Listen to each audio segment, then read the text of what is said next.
और तानाशाह के खिलाफ लब खोलेगा कौन? अगर इस देश में ये ताऊ नहीं बोला तो फिर बोलेगा कौन? और जनता से सवाल कर रहे आया था कि क्या 750 किसानों की शहादत को भूल गए? क्या बेटियों पे हुए अत्याचार को भूल गए? क्या ये रोज बच्चे पिट रहे हैं भर्ती में, क्या इसको भूल गए? बीजेपी की गर्दन पंजे में दबोच चुका था इंडिया गठबंधन, और छठे में छक्का मारा है और सातवें में तो 7 समुंदर पार तार देंगे।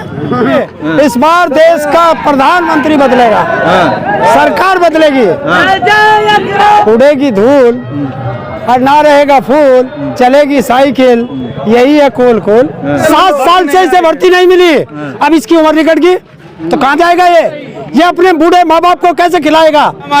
खाए के ठिकाने लेके हाँ तो कहाँ जाए? उनका माइक है। कच्चा समझकर मकान को बेच न देना शायद कभी सर छुपाने के काम आए, और तलवार की मान को कभी फेंकना नहीं, मुमकिन हो दुश्मनों को डराने के काम आए। मुमकिन हो दुश्मनों को। हमारे साथ हरिंदर ताऊ जी हैं, हम इनसे जानते हैं कि इस बार का माहौल क्या होने वाला है।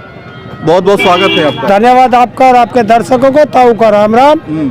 ताऊ जी आप बड़ा धार के बोलते हैं। तख्त बदल रहा है, ताज बदल रहा है, और 4 तारीख को भारत का निजाम बदल रहा है। काहे ऐसे काहे वो 400 को पार बता रहे हैं? ये तुम बताओ, 400 पे लड़ नहीं रहे तो 400 के पार कहाँ से जाओगे? लगता है मोदी के स्कूल में पढ़ के आए हो। अरे नहीं, वही बता रहे हैं, वही बात बता रहे हैं कि एक बात बता रहे हैं कि वो कह रहे हैं कि 400 रोटी नहीं खाते, दिमाग नहीं रखते, तो अगर मैं कहूँ कि 800 पार जा रहे हैं हम लोग तो तुरंत सवाल करोगे ना? कर लोगे ना? तो उससे भी कर लो ना एक बार। जब तुम्हारे पास 400 रुपए है नहीं तो तुम खर्च कहाँ से करोगे? तो ये सोचो। तो इस बार क्या कुछ बदलाव देखने को मिलेगा? बदलाव नहीं, इस बार देश का प्रधानमंत्री बदलेगा, सरकार बदलेगी। अभी आप आजमगढ़ में थे, आजमगढ़ से फिर आए हैं, जहाँ पे चुनाव बीत रहे हैं, इसके बाद आप बढ़ते जा रहे हैं आगे। देखिए 7वां चरण है और तो 7वां है। देखिए पश्चिम से हवा चली है, और पश्चिम से कहावत है, बड़े बुजुर्ग से पूछ लेना, जब पश्चिम से हवा चलती है तो सब कुछ सुखाते हुए चलती है। तो पश्चिम से हवा चल चुकी है, तालाब सुखा चुकी है, कीचड़ सूख चुका है, और जब कीचड़ नहीं होगा तो कमल कहाँ से खिलेगा? तो फिर तो साइकिल ही चलेगी, उड़ेगी धूल और ना रहेगा फूल, चलेगी साइकिल, यही है कूल कूल। 1987 में भारतीय किसान यूनियन बनी थी, मैं तब से उसमें हूँ, तो अपनी यूनियन में तो मैं हूँ, रहूँगा। और जनता से सवाल कर रहे आया था कि क्या 750 किसानों की शहादत को भूल गए? क्या बेटियों पे हुए अत्याचार को भूल गए?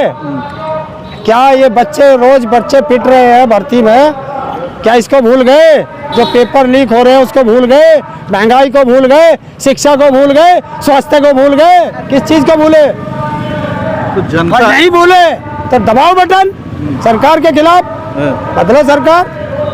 तो जनता क्या सुन रही है, समझ रही है आपकी बातों को? जब तुमने समझ लिया, सब समझते हैं। अगर नहीं सुनते तो ये ताऊ यहाँ नहीं आता।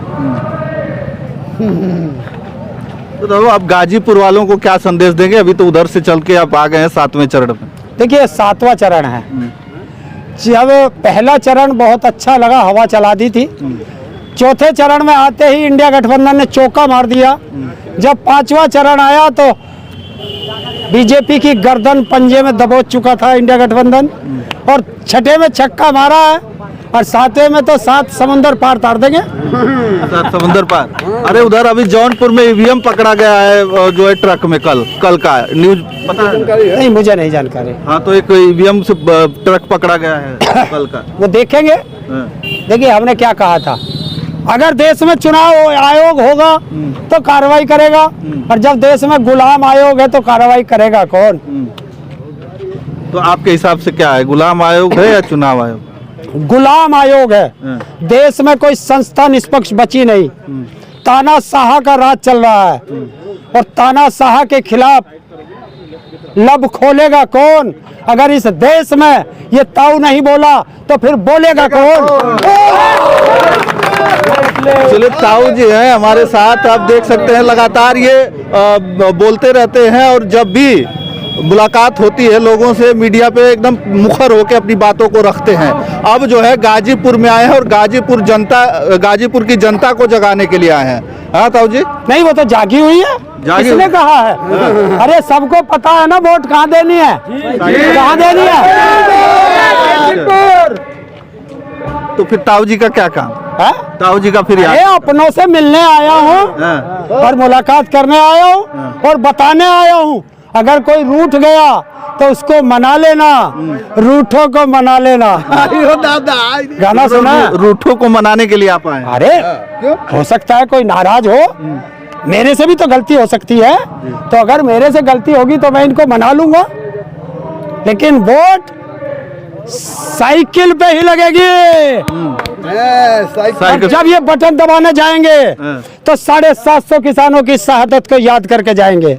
जब ये बटन दबाने जाएंगे तो उस तानाशाह के खिलाफ जाएंगे जिसने इन पे जुल्म किया है?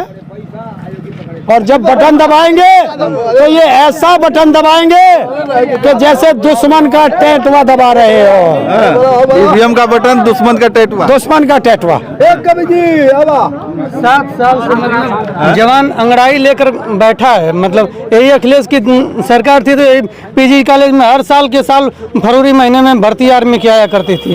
7 साल से मतलब ये कभी भर्ती नहीं लाए हैं। एक ठो लिया है मतलब पुलिस वाली टुटपुजिया, वो भी मतलब पैसा कमा लिए और कमा कर रद्द करा दिए। इन्हीं का बाबा का तो वही काम है और कुछ करने वाले नहीं है। यही जंगीपुर विधानसभा हमारा घर है। मतलब जंगीपुर विधानसभा में इनका कभी खाता तक नहीं खुलने देते हैं हम लोग, कभी खुला भी नहीं है। इतिहास उठाकर नहीं खुलेगा भी नहीं। हाँ, कभी भी नहीं खुलेगा, नहीं खुलेगा, कभी नहीं खुलेगा। जवान मतलब हम लोग दौड़ते थे, आज क्या करें? बेरोजगारी है चरम सीमा पे कि हम लोग दौड़ दौड़ के मतलब ठोकर खा रहे हैं। कैसे हम लोग मतलब अपनी कैसे जी रहे हैं हम ही लोग जान रहे हैं। मतलब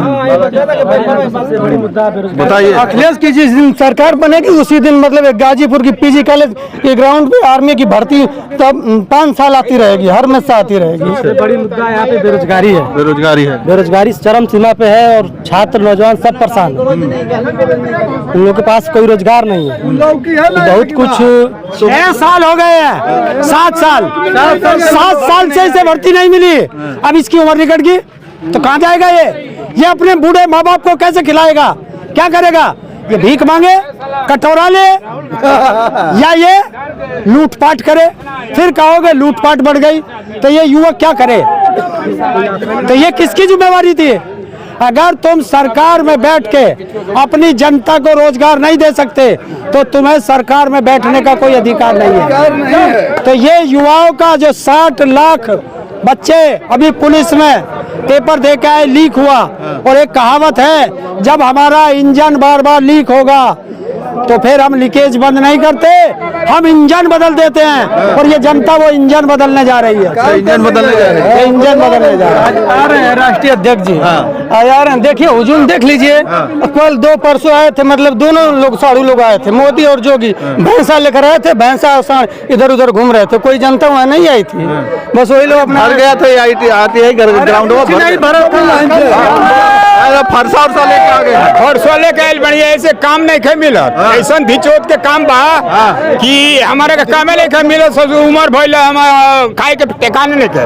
हाँ, तो कहाँ जाए उनका माई की है? पूर्वांचल से सफाया हो रहा है भारतीय जनता पार्टी का, और हम लगभग 80 से में से 79 सीटों पर फतह करेंगे, और एक पर भी लड़ाई हो वो भी जा सकते हैं। ये मेरा विश्वास है। जनता के जो जनसमूह है, जो जनसैलाब उमड़ा है, ये परिवर्तन की आंधी चल चुकी है।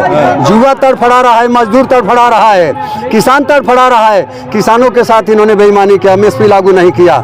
युवाओं को जो हर हाथ को काम चाहिए, इन्होंने हर साल 1 करोड़ नौकरी देने की बात कही थी, अब 2 करोड़ अब तक पूरा नहीं कर पाए हैं। 10 बरस की सरकार होने जा रही है, तो इसलिए पूरे देश की जनता के साथ इन्होंने धोखा किया, महिलाओं के साथ धोखा किया।